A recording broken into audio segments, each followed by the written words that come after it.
Hi Gemini. Anura Kumara දිසානාගේ මහතාගේ ජීවිත කතාව සහ දේශපාලන ගමන පිළිබඳව පැහැදිලි කිරීමක් කරන්න. අනුර කුමාර දිසානායක මහතා 1968 නොවැම්බර් 24 වෙනිදා මාතලේ දිස්ත්‍රික්කයේ දෙහිඅත්ත කණ්ඩිය ප්‍රදේශයේ උපත ලැබුවා. ඔහු තඹුට්ටේගම මධ්‍ය මහා විද්‍යාලයෙන් අධ්‍යාපනය හදාරා පසුව කැලණිය විශ්වවිද්‍යාලයෙන් උපාධියක් ලබා ගත්තා. ඔහුගේ දේශපාලන ගමන ආරම්භ වෙන්නේ ජනතා විමුක්ති පෙරමුණ සමගින්.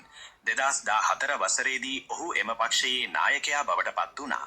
පසුව 2019 වසරේදී ජාතික ජන බලවේගය පිහිටුවා එහි නායකත්වය දැරූ ඔහු 2024 ජනාධිපතිවරණයේදී ජයග්‍රහණය කරමින් ශ්‍රී ලංකාවේ නවවනි විධායක ජනාධිපති ලෙස පත් වුණා.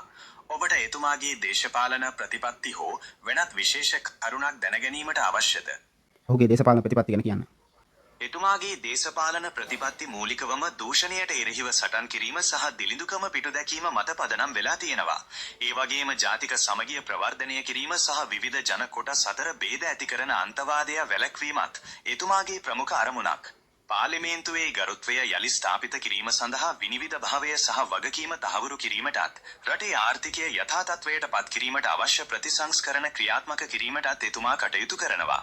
ඔබට මේ සම්බන්ධයෙන් තවත් මොනවා හරි දැනගන්න තියෙනවද? දූෂණය සහ වංචාව පිළිබඳව ඔහු දරන මත.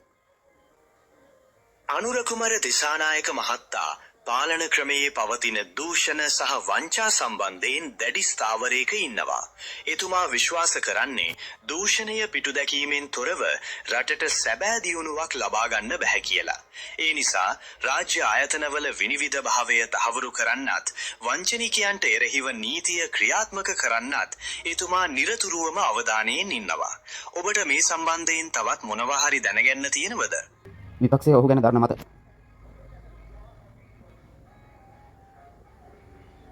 විපක්ෂය අදහස් විවිධයි.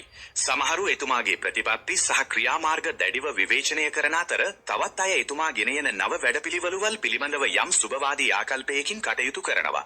මේ පිළිබඳව ඔබට තවදුරටත් විස්තර දැන ගැනීමට අවශ්‍යද?